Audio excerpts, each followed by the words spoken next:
ఒక్క నిమిషం కేటీఆర్ గారు దయచేసి వినండి. ఇది వినాల్సిన సందర్భం. దయచేసి ప్లీజ్ ట్రై టు అండర్స్టాండ్. ఏ అంశమైనా వాళ్ళు లేవనెత్తవచ్చు, ఏ అంశాన్నైనా ప్రస్తావించవచ్చు. ఎందుకంటే జడ్పీటీసీగా, ఎమ్మెల్సీగా, ఎమ్మెల్యేగా, ఎంపీగా అన్ని చట్టసభలలో నేను పనిచేసి వచ్చిన. చాలామందికి లైఫ్ టైం మొత్తం ఎమ్మెల్యేగానే ఉంటారు, కొంతమంది ఎంపీగా ఉంటారు. నేను స్థానిక సంస్థల నుంచి, కోఆపరేటివ్ సొసైటీస్ నుంచి చెప్పాలంటే వెనక్కి వెళ్తే అక్కడ నుంచి ఈ దేశంలో ఉండే అన్ని చట్టసభలు నేను చూసి వచ్చిన. ఏ చట్టసభలైనా గ్రామాలలో ఉండే సమస్యల మీద చర్చకు వినియోగించుకోవాలి. గ్రామాలలో ఉండే సమస్యనే నియోజకవర్గ సమస్య, జిల్లా సమస్య, రాష్ట్రం సమస్య, దేశం సమస్య. ఏ గ్రామంలో ఆ గ్రామంలో సమస్యలు పరిష్కరించుకుంటే దేశమంతా సమస్యలు లేని దేశంగా ఉంటుంది. అట్లాంటి ప్రయత్నాలు చేసేటప్పుడు మీ దృష్టికి వచ్చిన వాటిని మీరు వేటినైనా ఇక్కడ ప్రస్తావించవచ్చు, మీరు మాట్లాడవచ్చు, మీరు డిబేట్ చేయొచ్చు. డిబేట్ చేసిన తర్వాత ప్రభుత్వం ఒక నిర్ణయానికి వస్తుంది. నిర్ణయానికి వచ్చిన తర్వాత we have to move forward. Next అంశానికి వెళ్ళాలి, నెక్స్ట్ అంశం ప్రస్తావించాలి. మేము అన్నట్టే ఈ ప్రభుత్వం నడవాలి, మేము చెప్పినట్టే ఈ మంత్రులు, ఈ ముఖ్యమంత్రి వినాలి అనేది ఇది అహంభావము, అహంకారము, దుర్మార్గమైన ఆలోచన.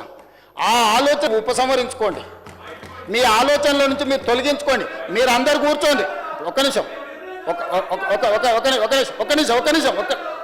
నిమిషం స్పీకర్ సార్ దయచేసి.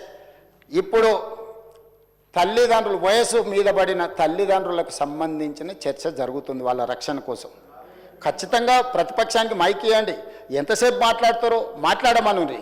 ముగిసిపోయిన అధ్యాయాన్ని తిరిగి మళ్ళీ తెరవండి అని అంటే తమరు అనుమతిస్తే తెరవచ్చు, నాకేం అభ్యంతరం లేదు. ఈ సభ మీది, ఈ సభలో ఉన్న ప్రతి సభ్యుడి హక్కులను కాపాడే బాధ్యత మీది. వాళ్ళతో పాటు నేనైనా, కడియం శ్రీహరి గారైనా, ఇక్కడున్న బట్టి గారైనా ఈ సభలో సభ్యులం. అందరి సభ్యులకు ఒకే రకమైన హక్కులు ఉన్నాయి. ఆ రకమైన హక్కులను కాపాడాల్సిన బాధ్యత తమరిది. ఒకవేళ నిజంగానే ప్రతిపక్షం చేసిన డిమాండ్ను ఒకవేళ అది రీజనబుల్ అని తమరు భావిస్తే, తమరు అంశాన్ని తిరిగి చర్చకు చేపడితే మాకు ఎలాంటి అభ్యంతరం లేదు. తమరు అది కాదు చర్చ ఇది జరగాలని తమరు ఆదేశిస్తే ఏ సభ్యులైనా సభ లోపల వినాల్సిందే. ఇది చట్టము, ఇది సాంప్రదాయము, లెజిస్లేటివ్ ప్రొసీజర్స్, ప్రాక్టీసెస్. దీనికి విరుద్ధంగా చైర్ను డిక్టేట్ చేసే ఈ డిక్టేటర్షిప్ ఎక్కడి నుంచి వచ్చింది అధ్యక్ష? పైనుంచి కిందికి ఆదేశాలు వస్తాయి, కింది నుంచి పైకి ఆదేశాలు వస్తాయి. అధ్యక్ష ఒకసారి చెప్పండి, ఎక్కడి విధానం ఇది? ఎక్కడుంది? ఇన్నేళ్ళ అనుభవం ఉంది అంటారు, ఇన్నిసార్లు గెలిచినాం అంటున్నారు. ఇన్నేళ్ళ అనుభవం ఉంది, ఇన్నిసార్లు గెలిచి ఇన్ని రోజుల అధికారంలో ఉన్న మీకు ఈ కనీస పరిజ్ఞానం కానీ అవగాహన కానీ లేదా? ఉన్నా కూడా మీరు కళ్ళు మూసుకొని వ్యవహరించాలనుకుంటే సమాజం అంతా గమనిస్తుంది. దయచేసి స్పీకర్ సార్ మీరు ఆదేశాలు ఇవ్వండి, వాళ్ళని కూర్చోమనండి. వాళ్ళు కూర్చున్న తర్వాత వాళ్ళు ఏం మాట్లాడదలుచుకుందో, ఏ సభలో ఏ అంశం చర్చ జరుగుతుందో ఆ అంశం మీద మీరు చర్చకు అనుమతించండి. లేదు మీరు అన్ని చర్చల్ని వాయిదా వేసి వాళ్ళు అడుగుతున్న దాని మీదనే తమరు ఒకవేళ అనుమతిస్తే, తమరు అనుమతి ద్వారా ఎవరైనా మాట్లాడవచ్చు. తమ అనుమతి లేకుంటే ఎవరు మాట్లాడడానికి వీల్లేదు. ఈరోజు నేను తెలంగాణ రాష్ట్రానికి ముఖ్యమంత్రి ఉన్నా, ఇంతమంది సభ్యులు మాట్లాడుతుంటే మీరు వాళ్ళందరికీ అవకాశం ఇచ్చినప్పుడు నేను మౌనంగా ఉండి, నాకు అవకాశం ఇచ్చినప్పుడు ఇప్పుడు నేను మాట్లాడుతున్నాను. ఇది విషయం. ఇక అసలు విషయానికి వస్తున్నా అధ్యక్ష. కడియం శ్రీహరి గారు కేసీఆర్ గారికి సరిసమానమైన ప్రజా జీవితంలో నుంచి వచ్చిన ప్రజాప్రతినిధి. ఎవరు కూడా నేను ఆన్ రికార్డ్ నేను చెప్తున్నా, కడియం శ్రీహరి గారి నిబద్ధతను, నిజాయితీని ఈ దేశంలోనే ఎవరు ప్రశ్నించజాలరు. నిజాయితీతో కూడుకున్న నిక్కచ్చిగా వ్యవహరించే ప్రజాప్రతినిధి. ఎన్నో మంత్రి పదవులు చేపట్టిన అవినీతి మచ్చలేని మంత్రిగా పనిచేసాడు.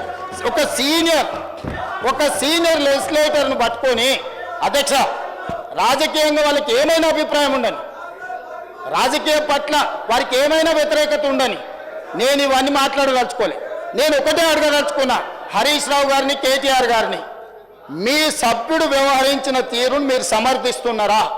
సభలో ఈ రకమైన వ్యవహార శైలి ఈ సభకు మంచిదా? ఒక సీనియర్, అతను దళితుడా, అతను గిరిజనుడా అనే నేను ప్రస్తావిస్తలేను. అతను ఈ సభలో నాకు తెలిసి చాలా సీనియర్ మోస్ట్లలో ముగ్గురునో నలుగురునో తీసుకుంటే కడియం శ్రీహరి గారు ఒకరు. వారి సీనియారిటీ, వారి అనుభవము, వారి నిజాయితీ, వారి చదువు ఈరోజు అక్కడ నిలబడి ఒక సూచన చేస్తే ఇంత అసభ్యకరంగా, ఇంత అసహ్యకరంగా ఎవరైనా వ్యవహరిస్తే ఈ వ్యవహారాన్ని హరీష్ రావు గారు, కేటీఆర్ గారు సమర్థిస్తారా? ఇది మీ పార్టీ విధానమా? ఈ విధానాన్ని మీరు ప్రోత్సహించదలుచుకున్నారా? రేపు కడియం శ్రీహరి గారికి జరిగిన అట్లాంటిది ఒకవేళ చంద్రశేఖరరావు గారికి జరిగితే మీరు ఆమోదిస్తారా?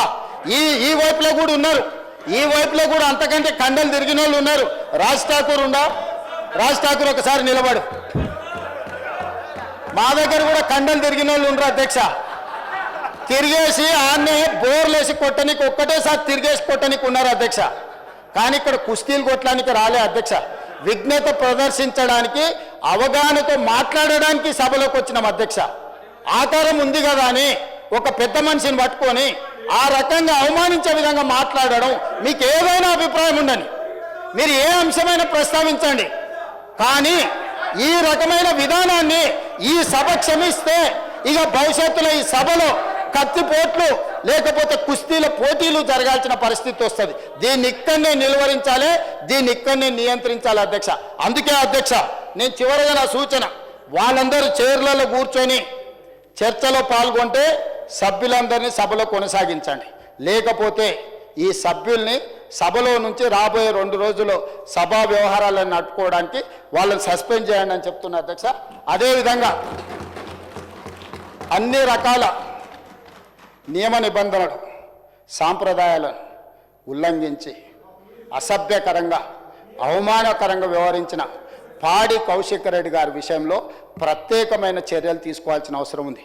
ఈ రూల్ బుక్ అధ్యక్ష, rules of procedure and conduct of business in the Telangana legislative assembly, నాకు తెలిసి 2015లో హరీష్ రావు గారు లెజిస్లేటివ్ అఫేర్స్ మినిస్టర్స్ ఉన్నప్పుడే తెలంగాణ రూల్ బుక్ అమాండ్ అయింది.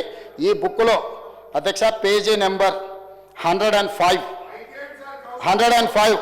కమిటీ ఆన్ ఎథిక్స్, ఈ రూల్ బుక్లోనే 105 పేజీలో committee on ethics 288 rule number, the committee shall examine every complaint concerning the unethical conduct of a member both within and outside the house referred to it by speaker or the house are taken by suo motu. దీన్ని తీసుకోవాల్సిందిగా అదేవిధంగా మా legislative affairs మినిస్టర్ని request చేస్తున్నా.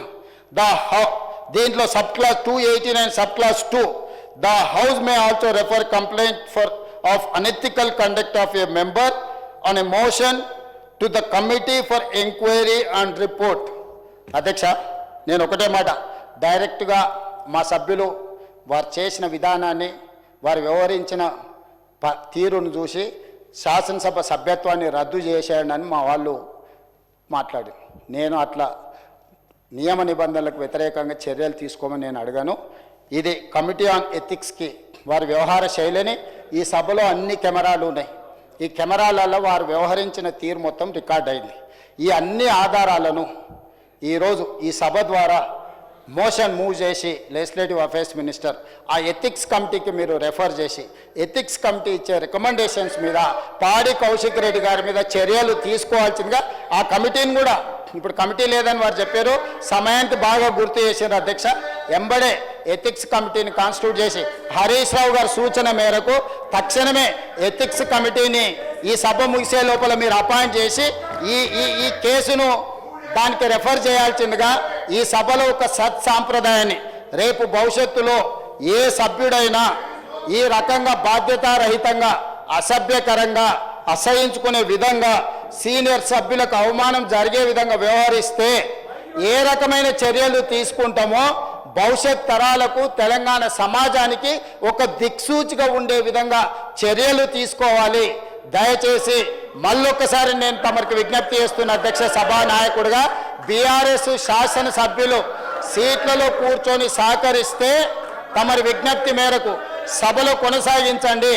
వాళ్ళు సహకరించకుండా ఒక దళితుడు స్పీకర్గా కొనసాగడానికి వీలు లేదు, అతను సమర్థుడు కాదు సభను నడపడానికని ఒక సందేశాన్ని బయట ప్రపంచానికి ఇవ్వదలుచుకుంటే సభ్యులందరినీ రాబోయే బిజినెస్ ఈ బడ్జెట్ సమావేశాలు మొత్తానికి వాళ్ళని సభల నుంచి సస్పెండ్ చేయాల్సిందిగా పాడి కౌశిక్ రెడ్డి గారిది కమిటీ ఆన్ ఎథిక్స్కి రెఫర్ చేయాల్సిందిగా తమరికి విజ్ఞప్తి చేస్తూ అవకాశం ఇచ్చినందుకు మీకు ధన్యవాదాలు తెలియజేస్తూ సెలవు తీసుకుంటున్నాను అధ్యక్ష. హరీష్ రావు గారు సభ నాయకులు మిమ్మల్ని రిక్వెస్ట్ చేస్తున్నారు, నేను కూడా రిక్వెస్ట్ చేస్తున్నా, చైర్ మీదకి వెళ్ళి మీ సీట్లలో మీరు పోయి కూర్చుంటే మనము బిజినెస్ నడిపించుకుందాము. మీరు మీ సీట్లలో కూర్చుంటే కేటీఆర్ గారు మీరు సీట్లలో కూర్చుంటే మనం జరిగే బిజినెస్ను నడిపించుకుందాం. జరిగే బిజినెస్ ఏదైతున్నదో బిజినెస్ను నడిపించుకుందాం. మీరు సీట్లలో కూర్చుంటే మీ సీట్లలో పోయి కూర్చుంటే ఏదైతే బిజినెస్ నడుస్తున్నదో ఆ బిజినెస్ను మనం ముందుకు తీసుకొని పోదాం. ప్లీజ్ దయచేసి సభకు సహకరించండి. ఎలా మినిస్టర్ గారు సార్ ఈరోజు మీరు మీ సార్